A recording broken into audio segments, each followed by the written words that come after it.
Most welcome everyone. How are you? Are you fine? Fit हैं, स्वस्थ हैं और मस्त हैं।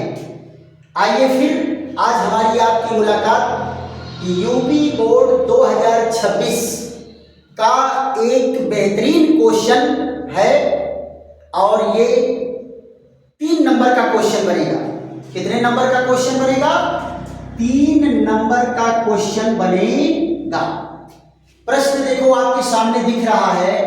क्या कारण है कि एनिलीन की क्षारीय प्रकृति एथिल एमीन से कम होती है? आप जरा देखो, दोनों का मॉलिक्यूलर फार्मूला क्या है? C6H5NH2 और यहां देखो क्या है? C2H5NH2। देखो तो दोनों में NH2 समूह है, यहां भी NH2 समूह, यहां भी NH2 समूह है। तो भैया ये क्यों जो है कम क्षारीय हो गया और ये क्यों ज्यादा क्षारीय हो गया? आप जरा देखो तो क्षारीय प्रकृति, यहां ध्यान दो, इसकी क्षारीय प्रकृति ज्यादा हो गई, इसकी क्षारीय प्रकृति कम हो गई। ये कौन सा कंपाउंड है? एनिलीन है। और ये कौन सा कंपाउंड है? एथिल एमीन है। ये प्रश्न है आपका कि क्यों एनिलीन की क्षारीय प्रकृति एथिल एमीन से कम हो जाती है। पक्का? आओ जवाब बताते हैं। क्या होगा? यहां जरा देखो, इसका आंसर लिखते हैं। आंसर क्या कहेंगे? यहां देखिए आंसर क्या है? मेसोमेरिक प्रभाव के कारण, मेसोमेरिक प्रभाव के कारण एनिलीन के अमीनो समूह, एनिलीन के अमीनो समूह का इलेक्ट्रॉन बेंजीन वलय पर स्थानांतरित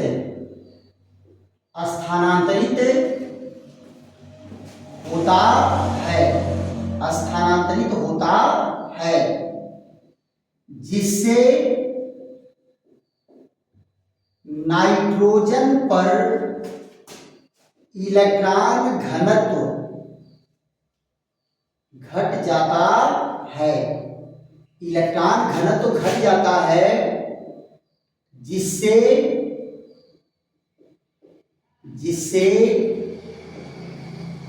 क्षारीय प्रकृति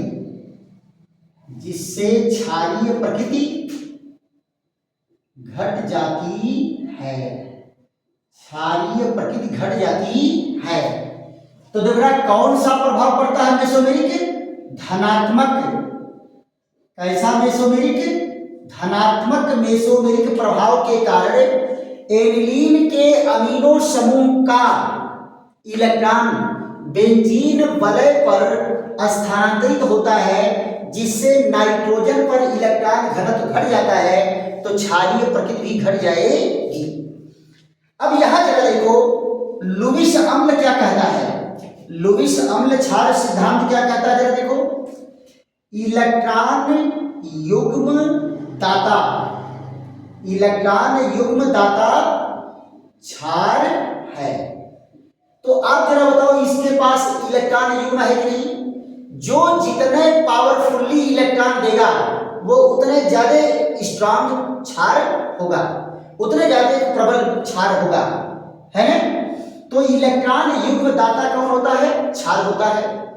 तो आप जरा बताओ, जिसके पास कम इलेक्ट्रॉन देने की क्षमता होगी वो कम क्षारीय होगा, जिसके पास ज्यादा इलेक्ट्रॉन देने की क्षमता होगी वो ज्यादा होगा। और ज्यादा इलेक्ट्रॉन देगा कौन? जिसके पास ज्यादा इलेक्ट्रॉन होगा, वही ज्यादा इलेक्ट्रॉन देगा। तो क्या कहेंगे, यहां देखिए अधिक इलेक्ट्रॉन देने की क्षमता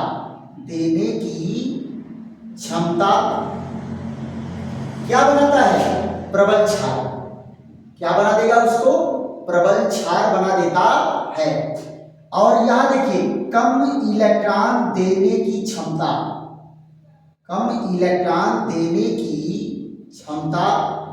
क्या बना देगा, इसको दुर्बल क्षार बना देता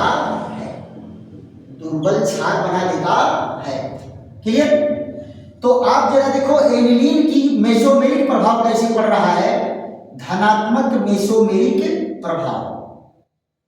यहां देखो ये इसकी रचना है एनिलीन की, ये देखो यहां चर्चा करेंगे तो ये है कार्बन, ये है नाइट्रोजन ज्यादा विद्युत ऋणी है तो इसके ऊपर थोड़ा सा ऋण आ जाता है और कार्बन पर थोड़ा सा धन। तो ये क्या करेगा, यहां डबल बॉन्ड बनाएगा तो ये डबल बॉन्ड टूट के यहां चला आएगा। तो इसका स्ट्रक्चर क्या हो गया, अब जरा देखो नाइट्रोजन का इलेक्ट्रॉन कहाँ गया, यहाँ आर्थो पोजीशन पर, और ये हो गया NH2 पॉजिटिव। अब जरा ध्यान दो, इधर इलेक्ट्रॉन देगा तो ये टूट करके पहले कंडीशन में चला जाएगा, अगर ये इधर बॉन्ड बनाया तो ये टूट के यहाँ चला आया।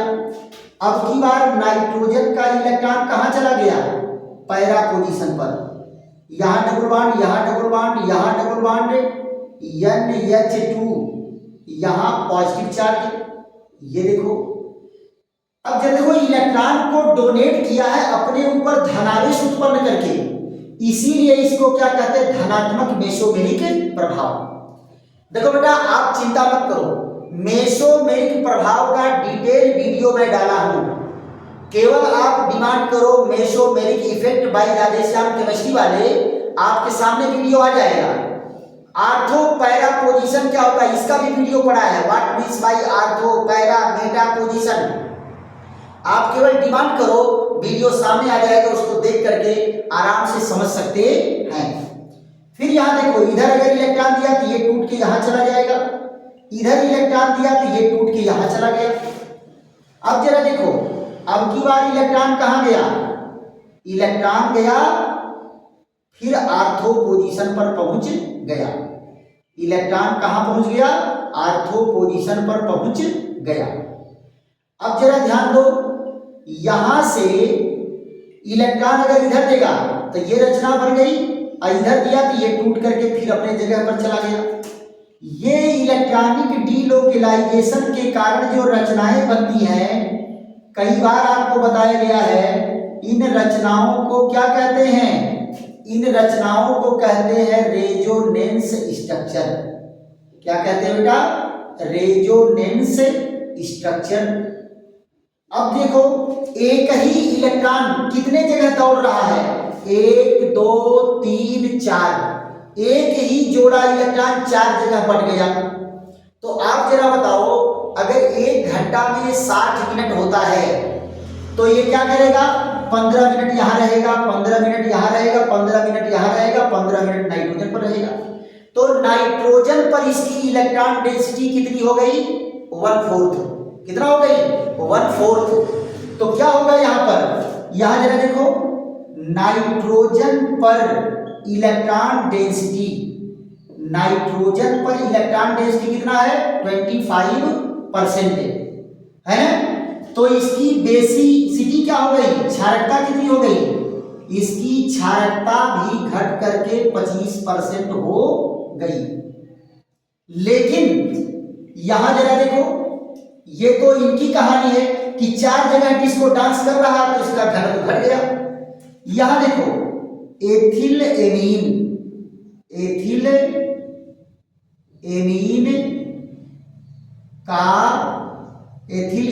के नाइट्रोजन का इलेक्ट्रॉन युग्म 100% नाइट्रोजन पर रहता है, अतः क्षारकता नहीं घटती, अतः इसकी क्षारकता नहीं घटती, क्षारकता नहीं घटती, नहीं घटती है, नहीं घटती है। इसीलिए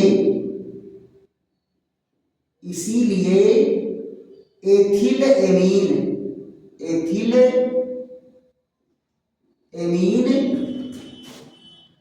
एमिलीन से अधिक क्षारीय होता है, अधिक क्षारीय होता है।